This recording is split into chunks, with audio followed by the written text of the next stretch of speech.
ছাত্রছাত্রীরা ভালো আছো নিশ্চয়ই। আমরা পরমাণুর গঠনে আমরা ইলেকট্রনের যে অবস্থান অর্থাৎ বোরের যে কক্ষ তার পরবর্তী অনেকগুলো দু একটা ধাপ এগিয়ে গেছি। এগিয়ে যে বিজ্ঞানী ডি ব্রগলি এবং তার পরবর্তীকালে বিজ্ঞানী আইনস্টাইন দেখালো যে প্রত্যেকটা বস্তুর ভেতর একটা তরঙ্গ ধর্ম বর্তমান, এবং সেটা আমরা ক্যালকুলেশন করে দেখলাম যে ইলেকট্রনের মতো একটা ক্ষুদ্রাতি ক্ষুদ্র একটা মুভিং পার্টিকেল, একটা কণা যেখানে মুভ করছে গতিশীল, তার ক্ষেত্রে একটা ওয়েভ নেচার রয়েছে। তার মানে ইলেকট্রনকে একটা কক্ষে খুঁজে পাওয়া একটু প্রবলেম, এবং সেটা হাইজেনবার্গের অনিশ্চয়তা নীতিও সেটা প্রমাণ করে যে একে ছোট, তারপরে আবার সে যদি তরঙ্গ আকারে মুভ করে, তার মানে নির্দিষ্ট যে একটা বলয়, যে একটা কনসেপ্ট, যে একটা বলয় বলে যে একটা নিউক্লিয়াসের চারিদিকে একটা গোল বলয় যেখানে ইলেকট্রন ঘুরছে, এটা যদি ওয়েভ ক্যারেক্টার হয়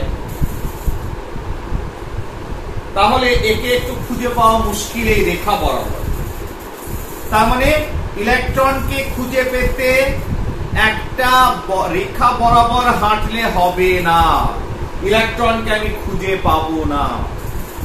তাহলে একটা জিনিস আমাদের মাথায় আস্তে আস্তে ঢুকছে যে পরমাণু চারিদিকে রেখা বলে কিছু নেই, হতে পারে সেটা একটা অঞ্চল, একটা এরিয়া যেখানে ইলেকট্রন অবস্থান করে।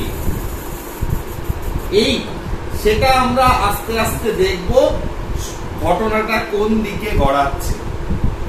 আজকে প্রথমে যেটা নিয়ে আলোচনা করব সেটা হচ্ছে বিজ্ঞানী সোমারফিল্ডের ধারণা, কনসেপ্ট। অলরেডি আমরা দেখেছি, আমরা পড়েছি যে তড়িৎ ক্ষেত্র এবং চুম্বক ক্ষেত্রে ওই যে প্রত্যেকটি ইমিশন স্পেকট্রাম অর্থাৎ স্পেকট্রাল লাইন যেগুলো অর্থাৎ রেখা বর্ণালী যেটা পাচ্ছি সেগুলোর ভেতরেও অনেক ক্ষুদ্র ক্ষুদ্র বর্ণালী রয়েছে। ঠিক একই ধরনের জিনিস বিজ্ঞানী সোমারফিল্ড কোন পাওয়ারফুল মাইক্রোস্কোপ নিয়ে এই স্পেকট্রাল লাইনগুলোকে দেখছিল, বর্ণালী যে রেখা বর্ণালী এইগুলোকে অবজার্ভ করছে। অবজার্ভ করার পর বিজ্ঞানী সোমারফিল্ড একই ঘটনা দেখল। কি দেখলো? যে একটা বর্ণালীর যে রেখা অর্থাৎ একটা নির্দিষ্ট কম্পাঙ্ক তরঙ্গ দৈর্ঘ্যের বিকিরণের জন্য যে বর্ণালীটা পেয়েছি, যে আলোটা পেয়েছি, তার ভেতরে আরো কিছু লাইন মিশে আছে, অর্থাৎ সেটা অবশ্যই তরঙ্গ দৈর্ঘ্য এবং কম্পাঙ্কের পার্থক্যের জন্য আলাদা কিছু কিছু লাইন মিশে আছে একটা লাইনের ভেতরে। তার মানে বিভিন্ন ধরনের তার মানে ব্যাপারটা কি ঘটলো? ব্যাপারটা হচ্ছে যদি এটা ভাবি যে একটা নিউক্লিয়াসের ভেতর, নিউক্লিয়াসের কাছাকাছি প্রথম কক্ষ n=1, এইবার যদি দেখা যায় যে এটা n= ধরো 4, 4 নম্বর কক্ষে ইলেকট্রন আছে, 4 নম্বর কক্ষ থেকে ইলেকট্রনটা এসে পড়লো হচ্ছে 1 নম্বর কক্ষে, যার জন্য শক্তি বিকিরণ হয়েছে। তার জন্য যদি শক্তি বিকিরণ হয়ে থাকে তার জন্য একটা বর্ণালী পাচ্ছি, তার একটা নির্দিষ্ট তরঙ্গ দৈর্ঘ্য, নির্দিষ্ট কম্পাঙ্ক থাকে। এটা কিন্তু ঠিক।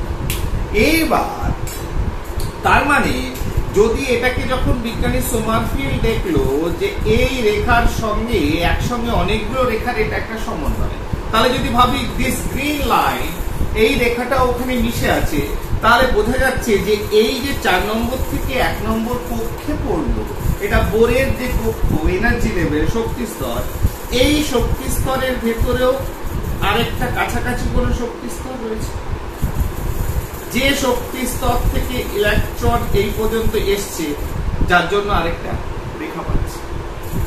হতে পারে যে এখানে আরো কোন শক্তি স্তর রয়েছে যেখান থেকে ইলেকট্রন এখানে এসে পড়েছে। তার মানে এটা একটা কক্ষ, এই টোটালটা একটা কক্ষ। কোথায়? n=4। তাহলে এই কক্ষের ভেতরে আরো কিছু শক্তি স্তর সম্পন্ন উপকক্ষ আছে। কক্ষের ভেতরে কি রয়েছে? উপকক্ষ আছে। যে কনসেপ্টটা কনসেপচুয়ালাইজ করলো কি বিজ্ঞানী সোমারফিল্ড, এই ধারণাটা দিল যে এগুলো কয়েকটা শক্তি স্তরের সমন্বয়ে এই শক্তি স্তরটা তৈরি, ঠিক আছে না? তাহলে সেখান থেকে ইলেকট্রনটা যদি ওখান থেকে আসে ন্যাচারালি,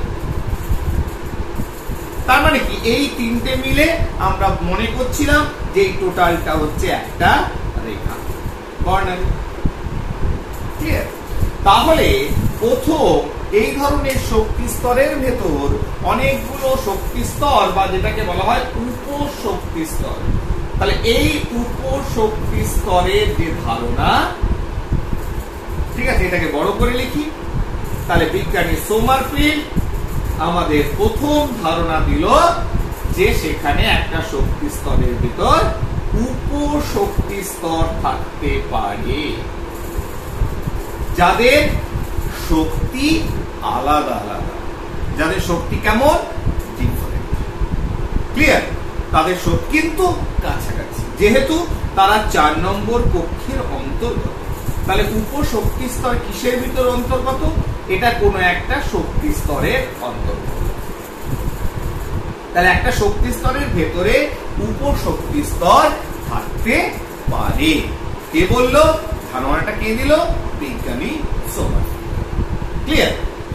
এইবার এই যে উপশক্তি স্তরগুলো রয়েছে, একটা কক্ষে একটা শক্তি স্তরে কটা উপশক্তি স্তর বর্তমান থাকবে, এই হিসেব নিকেশ আমরা পরবর্তীকালে পড়ব কোয়ান্টাম সংখ্যার মাধ্যমে।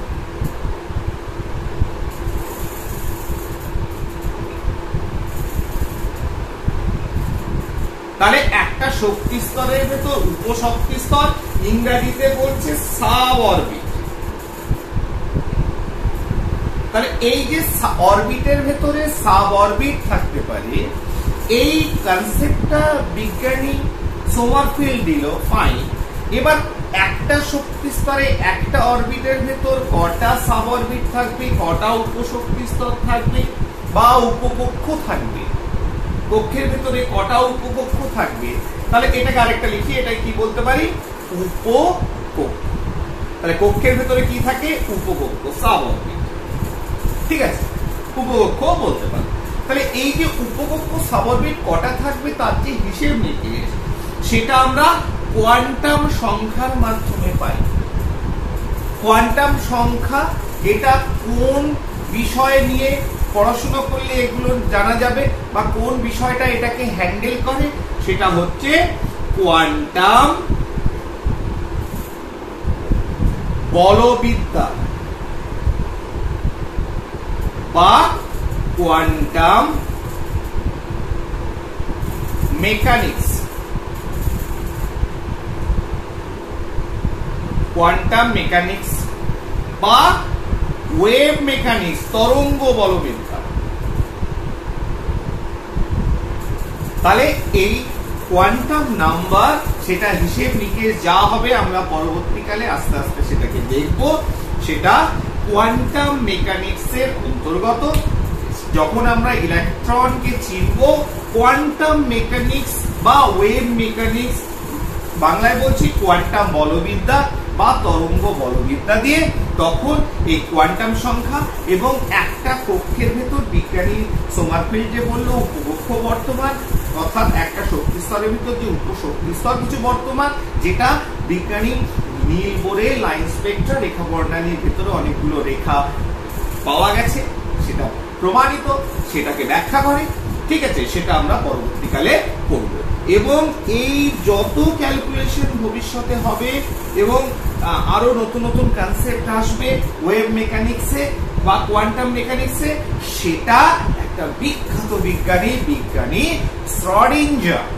শ্রোডিঞ্জার বা শ্রোডিঞ্জার SCHRODINGER, এই শ্রোডিঞ্জারের একটা তরঙ্গ সমীকরণ আছে, সেই সমীকরণটাকে সলভ করেই আমরা নতুন নতুন জিনিস আমরা জানতে পারবো। সমীকরণটা কি একবার বলে দিই, পরে আবার বলবো। সেটা ডেল স্কোয়ার চাই বা psi by del S square plus del square psi by del Y square plus del square chi by del Z square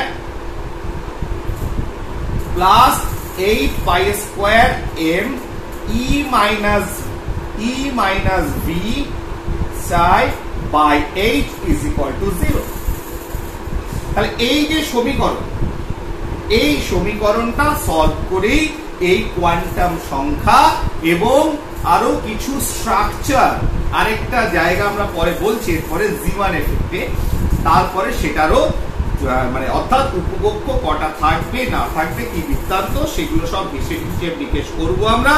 এই সমীকরণটাকে, এটাকে তরঙ্গ সমীকরণও বলে, ওয়েভ ইকুয়েশনও বলে বিজ্ঞানী শ্রডিঞ্জারের। সেই শ্রডিঞ্জারের এই ওয়েভ ইকুয়েশন সলভ করে করবো। সলভটা আমাদের ইস্যু নয়, কিন্তু আমাদের এই সমীকরণটা সম্পর্কে একটু ধারণা থাকতে হবে। যাই এইবার কোয়ান্টাম সংখ্যা সাব অরবিট বা উপকক্ষের ধারণা বিজ্ঞানী সোমারফিল্ড আমাদের দিয়ে দিল, ভালো কথা, সেটা তো আমরা পেয়ে গেলাম। এবার এইগুলো উপকক্ষগুলো তিনি যেটা বললেন সেটাও কিন্তু একটা নতুন মাত্রা নিয়ে এলো আমাদের সামনে, নতুন দিক খুলে দিল। তিনি কি বললেন? বললেন যে এই যে উপকক্ষগুলো, আমরা তো এতদিন জানি যে একটা কক্ষ হচ্ছে কেমন, গোল, কিন্তু এই যে উপকক্ষগুলোর ধারণা তিনি দিলেন সেইগুলো হতে পারে গোল অর্থাৎ বৃত্তাকার, কিংবা হতে পারে উপবৃত্তাকার, বৃত্তাকার কিংবা উপবৃত্তাকার। তাহলে এই প্রথম ইলেকট্রন মানে কি, ইলেকট্রন কক্ষের ভেতর উপকক্ষে আছে এবং তার শেপ কেমন, বৃত্তাকার হতে পারে বা উপবৃত্তাকার, ক্লিয়ার, অর্থাৎ সার্কুলার বা ইলিপ্টিক্যাল ইন শেপ, ক্লিয়ার। এইবার এই যে উপকক্ষ, এই চারটে উপকক্ষ তিনি ধারণা আমাদের সামনে, এস পি ডি আর এফ। তাহলে এস এর ক্ষেত্রে কি হলো, এস হচ্ছে 7, প্রিন্সিপাল, ডিফিউজড, ফান্ডামেন্টাল। তাহলে এই যে চারটে উপকক্ষর ধারণা তিনি দিলেন, যারা হতে পারে বৃত্তাকার, যারা হতে পারে উপবৃত্তাকার। এবার কে বৃত্তাকার হবে, কে উপবৃত্তাকার হবে, এটাও আমরা কোয়ান্টাম সংখ্যা যখন পড়ব, কোয়ান্টাম বলবিদ্যার মাধ্যমে আমি সেটাকে অ্যানালাইজ করব, তখন আমরা বলব। কিন্তু একটা মনে রাখতে হবে ধারণা, যে তিনি বললেন কক্ষের ভেতর যে উপকক্ষ থাকতে পারে সেটা বিভিন্ন রকম হতে পারে, বৃত্তাকারও হতে পারে আবার উপবৃত্তাকার হতে পারে। তাহলে চারটে উপকক্ষ তিনি ধারণা দিলেন, এস পি ডি আর। এই ধরো কোনো একটা উপকক্ষে ইলেকট্রনটা রয়েছে, কক্ষের ভেতরে কোথায় আছে, উপকক্ষ। ধরো এই একটা উপকক্ষ, এই উপকক্ষে ইলেকট্রনটা ঘুরছে, দিস ইজ ইলেকট্রন। তাহলে এবার একটা প্রশ্ন, এবার আমি উপকক্ষ মানে কি, কিছুই না, একটা জিনিস সবসময় মাথায় রাখবে, বিজ্ঞানী সোমারফিল্ড যে ধারণাটা দিল, যে ধরো দিস ইজ, এটা যদি এক্স অ্যাক্সিস হয়, এটা যদি এক্স অ্যাক্সিস হয়, এটা যদি ওয়াই অ্যাক্সিস হয়, তাহলে এক্স অ্যাক্সিস, এক্স আর ওয়াই এর ভ্যালু সেম। আর এক্ষেত্রে কি হচ্ছে, এক্স এর তোমার ওয়াই এর ভ্যালুটা কম, এক্স এর ভ্যালুটা হচ্ছে বেশি, তাহলে তোমার X is greater than Y. তাহলে এটা যদি এক্স, এটা যদি ওয়াই হয়, কিছুই নয়। তার মানে সার্কুলার হোক আর ইলিপ্টিক্যাল, সার্কুলার মানে হচ্ছে ইলিপ্টিক্যাল যে ক্যারেক্টার রয়েছে, একটা স্পেশাল আকার যেখানে এক্স আর ওয়াই এর ভ্যালুটা যখন এক হয়ে যাবে সেটা সার্কুলার হয়ে যাবে। তার মানে ওই নির্দিষ্টভাবে ইলেকট্রন একটা ফিক্সড রেডিয়াস নিয়ে ঘুরছে, এটা নাও হতে পারে। সে উপকক্ষে যখন ঘুরছে, উপবৃত্তাকার বৃত্তাকার যে কোনো ভাবে ঘুরতে পারে। এবার দেখতে হবে সেটা কোন উপকক্ষে আছে, কোন কক্ষে। এটা বিজ্ঞানী সোমারফিল্ড বলে গেল। এটাকে যদি আর একটু চিন্তা ভাবনাটাকে এগোই, তাহলে তোমার মনে হতে পারে, অনেক বইয়ে আমি ছবিটা দেখেছি, তোমাদের ওইখানে পড়তে গেলে মনে হবে যে স্যার এটা তো বুঝতে পারলাম না ব্যাপারটা। ধরো এটা হচ্ছে পজিটিভ নিউক্লিয়াস, নিউক্লিয়াসের পাশে ইলেকট্রনটা এইভাবে ঘুরছে। তা ইলেকট্রনটা যখন তোমার এই নিউক্লিয়াসের খুব কাছে আসবে, তখন প্রচন্ড জোরে টানবে একে। তাহলে প্রচন্ড যদি ইলেকট্রনটাকে এখানে টানে, যখন নিউক্লিয়াসের কাছে যখন বৃত্তাকার পথে আসবে, তখন ইলেকট্রনটা যখন এখানে পৌঁছাবে, তখন প্রচন্ড জোরে টানবে। টানলে কি হবে? তার বেগটা বেড়ে যাবে, গতিবেগটা কি হয়ে যাবে? বৃদ্ধি পাবে। আবার যখন ইলেকট্রনটা এই পজিশনে এলো, ঘুরে চলে গেল, তখন গতিবেগটা কমে যাবে। তাহলে এইবার আইনস্টাইনের যে theory is equal to mc square mv square, তাহলে এটাই যদি হয়, যদি বেগের পরিবর্তন ঘটে ইলেকট্রনের উপবৃত্তাকার পথে, তাহলে বেগের পরিবর্তন হলে এনার্জির পরিবর্তন হয়। তাহলে এটা কি করে সম্ভব? একটা ইলেকট্রন যখন একটা ফিক্সড অরবিটের ফিক্সড কক্ষে ঘুরছে, তার শক্তি সবসময় একই থাকছে। আমি ধরে নিচ্ছি শক্তি স্তরের ভিতর উপশক্তি স্তর রয়েছে, তা কোনো একটা উপশক্তি স্তর বা উপকক্ষে যখন ইলেকট্রন ধরে, তারও এনার্জি ফিক্স। তাহলে সেটাই যদি হয়, তাহলে বেগের পরিবর্তনের সঙ্গে সঙ্গে তার এনার্জির পরিবর্তন তো is equal to MC square বা এমভি স্কয়ার, এই সমীকরণ থেকে পাই। তাহলে তার বেগের পরিবর্তন হওয়াটা বাঞ্ছনীয় নয়।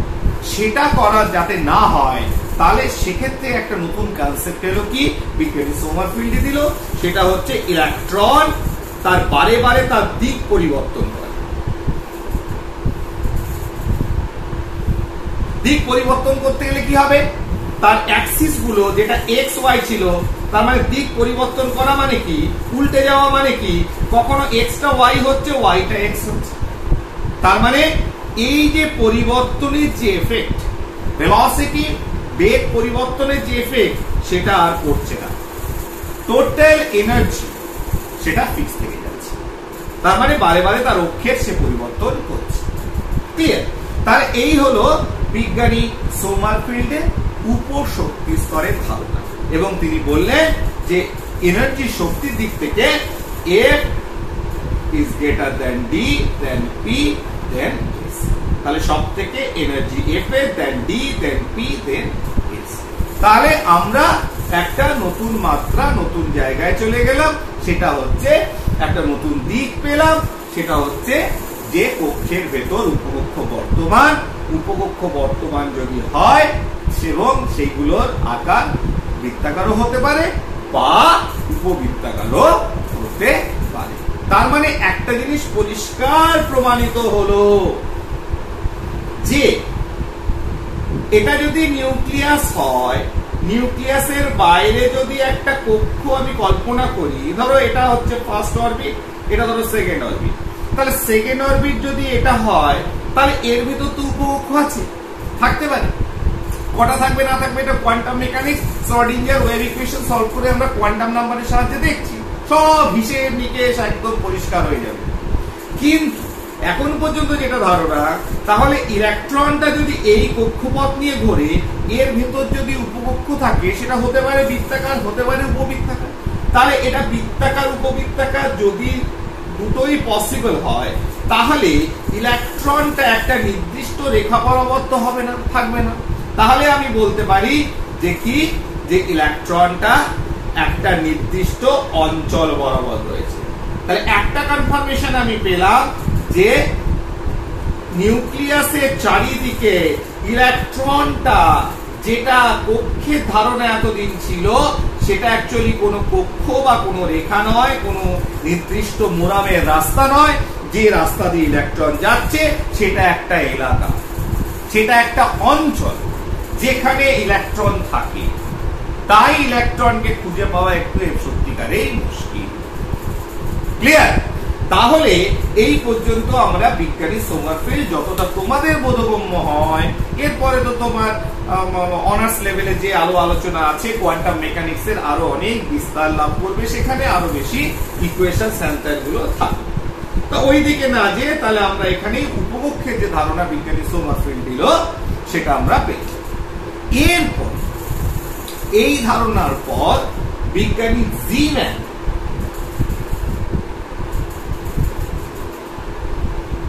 এই নামটা আমরা প্রথমেও এসেছিল যখন আমরা বিজ্ঞানী নীল বোরের যে ত্রুটি বা সীমাবদ্ধতা সেই মডেলে সেখানে আলোচনা করেছিলাম। একদম পরিষ্কার সরাসরি ঢুকে যাচ্ছি, সেটা হচ্ছে এই বর্ণালী গুলোকে যে রেখা বর্ণালী পেয়েছিলাম, বিজ্ঞানী জিম্যানও দেখলো যে যখন এর চারিদিকে একটা চৌম্বক ক্ষেত্র আমি আরোপ করছি তখন এই লাইনগুলো দেখা যাচ্ছে আরো কিছু সূক্ষ্ম লাইনে ভাগ হয়ে যাচ্ছে। তাই with the effect of magnetic field, magnetic মানে যখনই চুম্বক একটা ক্ষেত্র চালনা করা হচ্ছে তখনই রেখাকে দেখছি রেখাগুলো ভাগ হয়ে যাচ্ছে। ঠিক, তাহলে এই যে রেখাগুলো ভাগ হলো অর্থাৎ ডিফারেন্ট ম্যাগনেটিক মোমেন্ট শো করলো, তার জন্য এই রেখাগুলো ভাগ হয়ে গেছে। কেন ভাগ হয়েছে? তার মানে নিশ্চয় তোমার ওই যে রেখাগুলো, তার মানে ওই যে একটা শক্তি স্তর রয়েছে তার ভেতরে কি রয়েছে, অনেকগুলো জায়গা রয়েছে যেগুলোকে বিজ্ঞানী সোমারফিল্ড বলল উপশক্তি স্তর। শুধু তাই নয়, প্রত্যেকটা উপশক্তি স্তরের ভেতরেও কিছু পার্থক্য রয়েছে একে অপরের সঙ্গে। তার মানে বিজ্ঞানী জিম্যান প্রথম ধারণা করলেন যে এই উপকক্ষ যেগুলো, এই উপকক্ষর ভেতরেও কিছুটা তারতম্য থাকে, পার্থক্য থাকে। ঠিক আছে না? উপকক্ষের ভেতরেও কিছু পার্থক্য থাকে, না হলে চুম্বক ক্ষেত্র চালনা করলে এই ধরনের কেন মোমেন্ট শো করছে, কেন স্পেকট্রাল লাইন বিভিন্ন ভাগে ভাগ হয়ে যাচ্ছে। তিনি একটা নতুন কনসেপ্ট, নতুন ধারণা নিয়ে এলেন। বললেন কি, যে এই যে উপকক্ষ, তিনি আরো এটাকে গভীরভাবে তার তথ্যগত দিয়ে হোক এবং তোমার প্র্যাকটিক্যালি হোক, পরীক্ষার মাধ্যমে হোক, তিনি দেখলেন যে এস যে উপকক্ষ, এস উপকক্ষের ভেতরে কোনো ধরনের পার্থক্য পাচ্ছি না, একই রকম ম্যাগনেটিক মোমেন্ট পাচ্ছি। ঠিক আছে না? তার মানে এস উপকক্ষটা তোমার একটাই রয়েছে, সেটা এস উপকক্ষ, আর কিছু পাচ্ছি না। আর তিনি বললেন যে পি উপকক্ষের ভেতর যখন দেখছি, পি উপকক্ষকে অ্যানালাইজ করছি, দেখা যাচ্ছে যে এটা যদি নিউক্লিয়াসের চারিদিকে একটা পি উপকক্ষ হয়, তাহলে এই পি উপকক্ষটা যদি এটা অ্যাক্সিস বরাবর থাকে, তিনখানা অ্যাক্সিস, তাহলে তিনি বললেন এটা এই উপকক্ষটা, সরি, পি উপকক্ষটা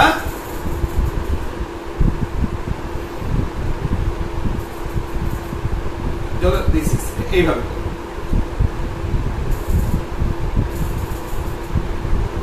তিন দিকে থাকতে পারে। তাহলে ত্রিমাত্রিক যে অঞ্চল, যদি তিনখানা, এতদিন পর্যন্ত আমরা দ্বিমাত্রিক অঞ্চল নিয়ে কারবার করলাম, এইবার দেখো সোমারফিল্ডের মডেলে আমি এক্স এন্ড ওয়াই অ্যাক্সিস নিয়ে কাজ করছি। বিজ্ঞানী জিম্যান প্রথম চুম্বক ক্ষেত্রের ভেতরে ওই রেখা বর্ণালীকে অ্যানালাইজ করে তিনি বললেন যে প্রত্যেকটা উপকক্ষকে যদি আমি একটা ত্রিমাত্রিক অঞ্চলে ফেলে দেখি, তাহলে দেখা যাবে প্রত্যেকটা উপকক্ষের ইংরেজিতে বলে ওরিয়েন্টেশন, তাহলে বিভিন্ন দিকে তার ওরিয়েন্টেশন রয়েছে। অর্থাৎ যেমন পিটা তোমার এক্স বরাবর হতে পারে, ওয়াই বরাবর হতে পারে, কিংবা জেড বরাবর হতে পারে, তাহলে তিনটে মুখেই সে থাকতে পারে। তাহলে ত্রিমাত্রিক অঞ্চলের কল্পনা উপকক্ষর ভেতরে, উপকক্ষ পর্যন্ত আমরা এক্স এবং ওয়াই দুটো অ্যাক্সিস নিয়েই ভাবছিলাম। বিজ্ঞানী জিম্যান প্রথম কনসেপচুয়ালাইজ করলো, ধারণা দিল, আমাদের কনসেপ্টটা দিল যে না, উপকক্ষের ভেতরেও আমরা উপকক্ষকে আমরা একটা ত্রিমাত্রিক অঞ্চল আকারে ভাবতে পারি। ঠিক এই যে ত্রিমাত্রিক অঞ্চল, এই ত্রিমাত্রিক অঞ্চল যেখানে ইলেকট্রনের থাকার সম্ভাবনা সব থেকে বেশি, তার মানে একটা উপকক্ষের ভেতরেও আমি যদি খুঁজে বেড়াই তাহলে ওকে নাও পেতে পারি। কারণ ধরো পি কে এটা ধরো X axis, Y axis, Z axis, P K X বরাবর আমি ভাবলাম এবং সেখানে ইলেকট্রনটাকে খুঁজে বেড়ালাম, নাও পেতে পারি। বিজ্ঞানী জিম্যান বলল যে পিটা ওয়াই অ্যাক্সিস বরাবরও তো থাকতে পারে, তাহলে ওয়াই অ্যাক্সিস বরাবর যদি থাকে তাহলে ইলেকট্রন এইভাবে খুঁজলে ভালো পাওয়া যাবে ইলেকট্রন, কিংবা জেড অ্যাক্সিস বরাবর থাকলে জেড অ্যাক্সিস বরাবর খুঁজলে ভালো ইলেকট্রনটাকে পাওয়া যাবে। তাহলে উপকক্ষের ভেতরে এই ত্রিমাত্রিক যে অঞ্চল, থ্রি ডাইমেনশনাল স্পেস, এর ধারণা আমাদের সর্বপ্রথম দিলেন বিজ্ঞানী জিম্যান এবং ধারণা জন্মালো অরবাইটালের, ORBITAL, অর্থাৎ আমাদের প্রথম ধারণা বিজ্ঞানী জিম্যানের ক্ষেত্রে পেলাম যেটাকে বলা হয় কক্ষ। কি জিনিসটা এটা? কক্ষ। এক মিনিট দাও।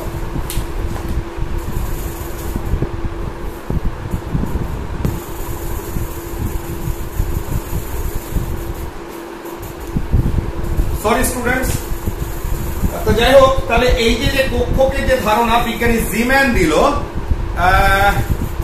তাহলে এই যে কক্ষ, তার মানে কক্ষ হচ্ছে কি, তার মানে তিনি বললেন যে কক্ষ হলো কি একটি ত্রিমাত্রিক অঞ্চল। নিউক্লিয়াসের চারিদিকে, এই কথাটা প্রথমে লিখলে ভালো, নিউক্লিয়াসের চারিদিকে ত্রিমাত্রিক অঞ্চল যেখানে ইলেকট্রন পাওয়ার সম্ভাবনা সর্বাধিক। তাহলে electron, the three dimensional space around the nucleus where there is a maximum probability of finding an electron is orbital. তাহলে একটা উপকক্ষ আমাদের ইলেকট্রনকে পাওয়ার সম্ভাবনাকে সর্বাধিক করে না যতক্ষণ না ওই উপকক্ষের চারিদিকে ত্রিমাত্রিক অঞ্চলে আমি তাকে খুঁজব। সাপোজ এখানে যদি একটা পি অরবিট, সাবঅরবিট বা উপকক্ষ ভাবি, তাহলে আমি এই প্লেনে খুঁজলে হবে না, এই প্লেনেও খুঁজতে হবে, এই প্লেনেও খুঁজতে হবে। তাহলে চারিদিকে অঞ্চলে যতক্ষণ না খুঁজবো ত্রিমাত্রিক অঞ্চলে, ইলেকট্রন পাওয়ার সম্ভাবনা বাড়বে না। তাহলে সর্বাধিক তখনই হবে ইলেকট্রনকে পাবো যখন তার চারিদিকে ত্রিমাত্রিক অঞ্চলে খুঁজবো। তাহলে ফার্স্ট থ্রি ডাইমেনশনাল কনসেপ্ট যেটা নিয়ে আসি সেটা হচ্ছে কক্ষকে, সেটা বিজ্ঞানী জিম্যানের কনসেপ্ট, এবং সেটাকে পরবর্তীকালে এই বিজ্ঞানী শ্রোডিঞ্জার ইকুয়েশন যেটা, সেটা সলভ আউট করে আমরা সঠিকভাবে সব বিস্তারিত অ্যানালিসিস করতে পারবো, যেটা কোয়ান্টাম সংখ্যায় যখন ঢুকবো তখন সেটাকে আমরা একটু একটু করে আলোচনা করে নেব, যেটা পুরোপুরি ওয়েভ মেকানিক্স বা কোয়ান্টাম মেকানিক্সের অংশ। ঠিক আছে, কোয়ান্টাম বলবিদ্যার অংশ। এইবার তিনি বললেন যেমন এস এর ভেতরে কোন এই এস যে উপকক্ষ সেটাই হচ্ছে এর কক্ষ, আলাদা করে কোনো এস এর উপকক্ষের কক্ষ নেই, এটাই উপকক্ষ, এটাই কক্ষ। পি এর ক্ষেত্রে যেমন তিনি বললেন, পি এর ক্ষেত্রে কটা ওরিয়েন্টেশন হতে পারে, কত দিকে থাকতে পারে, 3 দিকে থাকতে পারে। তাই পি এর ক্ষেত্রে আমরা পাই হচ্ছে কটা উপকক্ষ, কটা কক্ষ, পি এর উপকক্ষের ক্ষেত্রে আমরা 3টে কক্ষ পাই। এর ক্ষেত্রে কটা পাই, এস এর ক্ষেত্রে একটাই কক্ষ পাই। তেমনি ডি উপকক্ষের ক্ষেত্রে 5টা কক্ষ, এফ উপকক্ষের ক্ষেত্রে 7টা কক্ষ পাই। তাহলে কটা, এস এর ক্ষেত্রে 1টা, পি এর ক্ষেত্রে 3টে, ডি এর ক্ষেত্রে 5টা, এফ এর ক্ষেত্রে 7টা।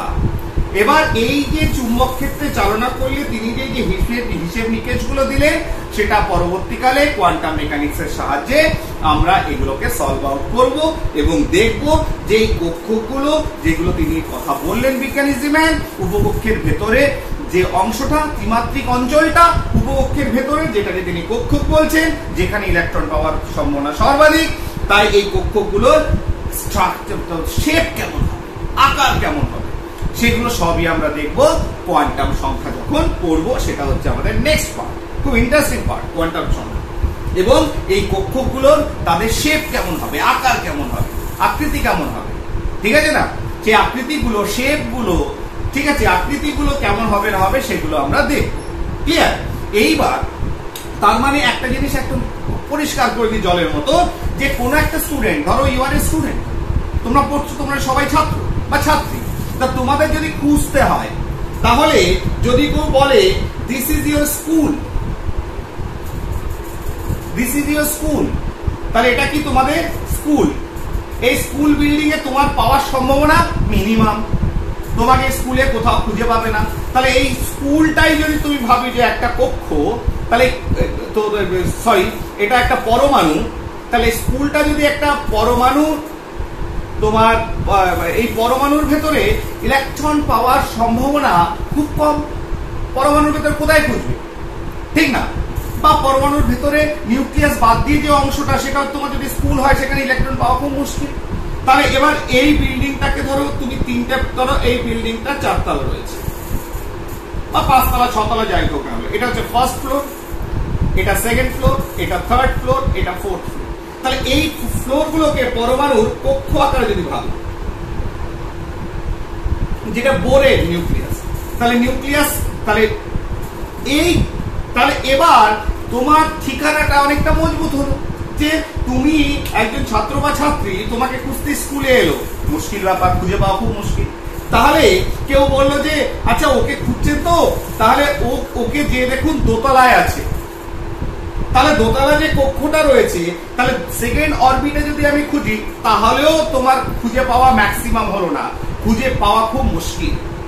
তাহলে তুমি যদি বলা হয় যে এই দোতলায় দুটো রুম আছে, রুম নাম্বার 1, রুম নাম্বার 2, এবার কেউ যদি বলে যে, তাহলে একজন বলল যে যান, যে ওই স্কুলে ওই ছাত্রীটা পড়ে, তাকে খোঁজ করুন, স্কুলে যেয়ে পাওয়া খুব মুশকিল। তাহলে সেটা না বলে যদি কেউ বলে যে স্কুলে দোতলায় খোঁজ করুন, তাহলে পাওয়ার সম্ভাবনাটা বাড়লো, অর্থাৎ কক্ষে তুমি ঢুকলে। কেউ যদি বলে যে না, ওখানে দোতলায় দুটো রুম আছে, রুম নাম্বার 2টা ওকে খুঁজুন, তাহলে পাওয়ার সম্ভাবনা আরো বাড়লো। তাহলে এই কক্ষের ভেতরে এগুলো ধরে নিচ্ছি উপকক্ষ, সাবঅরবিট। তাহলে উপকক্ষের ঠিকানা কথাটা বললে পাওয়ার সম্ভাবনা অনেকটা বেড়েছে, কিন্তু এখনো পুরোপুরি বাড়েনি। যতক্ষণ না এই রুম নাম্বার 2তে তুমি বেঞ্চের হিসেব দিচ্ছ যে কত নম্বর বেঞ্চে আছে, তাহলে এই বেঞ্চগুলোকে আমি ভাবতে পারি কক্ষ। কি ভাবতে পারি? বেঞ্চগুলোকে কক্ষ। তাহলে আমাদের ইলেকট্রন পাওয়ার সম্ভাবনা শুধু পরমাণুর নিউক্লিয়াসের বাইরের অংশটা যদি বলা হয়, স্কুলটা বলা হয়, খুব মিনিমাম। যদি কক্ষ বলে দেওয়া হয় দোতলায় আছে, তাহলে একটু বাড়লো। কক্ষটাও সাফিসিয়েন্ট নয়, যদি বলা হয় কক্ষে দুটো রুম আছে, রুমের কথাটা বলে দেয়, বা অর্থাৎ উপকক্ষ, তাহলে আরেকটু ভালো হবে। এবার উপকক্ষের ভেতরে কোন বেঞ্চে আছে যদি বলে দেয়, তাহলে পাওয়ার সম্ভাবনা সর্বাধিক ওখানেই পাবো, তাহলে সেটা হচ্ছে কক্ষ। ক্লিয়ার? তাহলে এইভাবে এটাকে এই উদাহরণের সাহায্যে আমরা বুঝতে পারি যে উপকক্ষকে পাওয়ার সম্ভাবনা ইলেকট্রন সবচেয়ে বেশি। এবার এই বিল্ডিং এ যেমন কতলা রয়েছে, সেই তালা রয়েছে, ঠিক আছে, কোন তালায় কটা ঘর, অর্থাৎ কটা উপকক্ষ, এবং কোন উপকক্ষের ভেতরে কটা কক্ষ রয়েছে, সেইগুলোর হিসেব নিকেশ আমরা সেই শ্রোডিঞ্জার ওয়েভ ইকুয়েশন সলভ করে পাবো, যেটা আমরা কোয়ান্টাম সংখ্যার মাধ্যমে পরে দিন আমরা দেখব। ওকে, থ্যাংক ইউ, শেষ করছি, ধন্যবাদ।